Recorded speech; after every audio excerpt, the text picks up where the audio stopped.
مقدمة. أول حضارة في التاريخ تبني اقتصاد بدون فقاعات في خلال 100 سنة. الاقتصاد التقليدي ماشي بنفس النظام، نفس الحلقة ونفس النهاية. الإنسان يخاف فيجري ورا الربح السريع، فيحصل جشع، فيبدأ التلاعب، تتكون فقاعة، يحصل الانهيار ونرجع للصفر. لكن باي نتورك لا، باي ما رفضتش الحلقة دي. باي كسرتها وصممت نظام اقتصادي جديد بالكامل، نظام ما فيهوش احتمال فقاعة، مش موقوف، مستحيل رياضياً. والاختيار التصميمي ده هو اللي قلب الدنيا. ليه نظام التنقية اتخبى لحد آخر لحظة؟ تقرير باي الأبيض بدأ بجملة غريبة: نعرض عليكم معضلة للمبتدئين. جملة شكلها بسيط بس وراها تحذير ضخم. لو دماغك متعودة تفكر بطريقة الاقتصاد القديم، انت هتشوف باي غلط من أول ثانية، لأن الاقتصاد القديم مبني على التقلب والضجيج ونفسية السوق والمضاربة والمراجحة والحيتان ومشاعر الجمهور. لكن باي منظمة محسوبة منقاة. عشان كده الفريق الأساسي أخفى نظام التنقية لحد آخر مرحلة، عشان يمنع أي حد يجهز خطة للتحيل. لو اتكشف بدري كان المضاربين استخدموه، وكانوا يبنوا استراتيجيات ضده، وكانوا يخزنوا باي ملوثة، وكان يحصل تسريب للآليات. لكن اتكشف في الآخر عشان يحصل صفر تحايل، صفر تسريب، صفر فقاعة، صفر تلاعب، صفر تراكم قذر. ومن هنا ظهرت الحقيقة: باي مش اقتصاد بيحد من الفقاعة، ده اقتصاد الفقاعة فيه ممنوعة وجودياً. 7 أسباب تمنع فقاعة القيمة في اقتصاد باي. السبب الأول: منقي النقاء بيشيل وقود الفقاعة من جذوره قبل ما الفقاعة تتكون وقبل ما تبقى فكرة حتى. الذكاء الاصطناعي المنقي بيعزل رأس مال مشبوه، معاملات بسرعة عالية، سيولة مدفونة، تلاعب الحيتان، سلوك مضاربة، تعدد الحسابات ونوايا غير نظيفة. الاقتصاد التقليدي بيلحق بعد الانفجار، لكن باي بتتدخل قبل ما الشرارة تولع. السبب الثاني: قاعدة العملات المستقرة فقط بتقفل باب التقلب تماماً. أول مرة في التاريخ نظام يقول مفيش بيتكوين، مفيش إيثيريوم، مفيش كريبتو متقلب، مفيش عملات ظلال، ومفيش سيولة مجهولة. فقط مسار واحد: عملات مستقرة إلى باي إلى عملات مستقرة. وبالتالي لو التقلب مش قادر يدخل، الفقاعة مش ممكن تتكون. السبب الثالث: الثابت المحاسبي بيقتل نفسية السعر. السوق التقليدي السعر فيه ناتج عن نفسية الجمهور، لكن باي القيمة فيها ناتجة عن ثابت ومساهمة ومنفعة حقيقية. مفيش سعر يطلع وينزل بالهواء، مفيش خوف من الفوات، ولا هلع، ولا صعود وانهيار ورجوع. وبالتالي الفقاعة ملهاش مكان تتشكل من الأساس.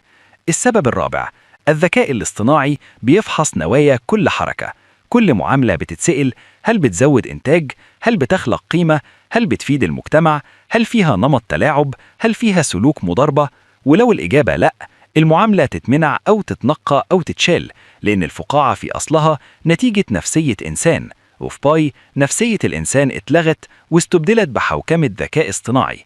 السبب الخامس: الذكاء الاصطناعي التنبؤي بيكشف الفقاعة قبل الولادة. كل الفقاعات في التاريخ ليها علامات مبكرة، زي ارتفاع مفاجئ في السيولة، طلب غير طبيعي، وانتباه مجمع بسرعة، ومعاملات غير منطقية. والذكاء الاصطناعي التنبؤي في باي بمساعدة المحاكاة الكمومية بيراقب العلامات دي، ولما يشوف أول نفس للفقاعة بيعيد توزيع السيولة ويقلل سرعة الدورة ويقوي الفلاتر ويعدل خوارزميات الإنتاج. وبالتالي باي مش بتفجر الفقاعة، باي بتمنع وجودها من الأساس. السبب السادس: KYC عالمي بيمسح الغموض اللي بتتغذى عليه الفقاعات. زمان الفوضى السعرية كانت بتيجي من سيولة مجهولة وحيتان مستخبية ومراكز خفية وتلاعب داخلي وإخفاء معلومات. لكن في باي في نظام هوية حقيقي شامل، أكثر من 240 دولة، وده معناه مفيش هوية مجهولة، ومفيش تجميع سري، ومفيش ضخ خفي، ومفيش فقاعة مصطنعة. السبب السابع: نموذج حضارة الآلة بيسمح بالنمو المسموح به فقط. النمو في باي مش فوضوي ولا مبني على الضجة ولا الخوف ولا نفسية القطيع.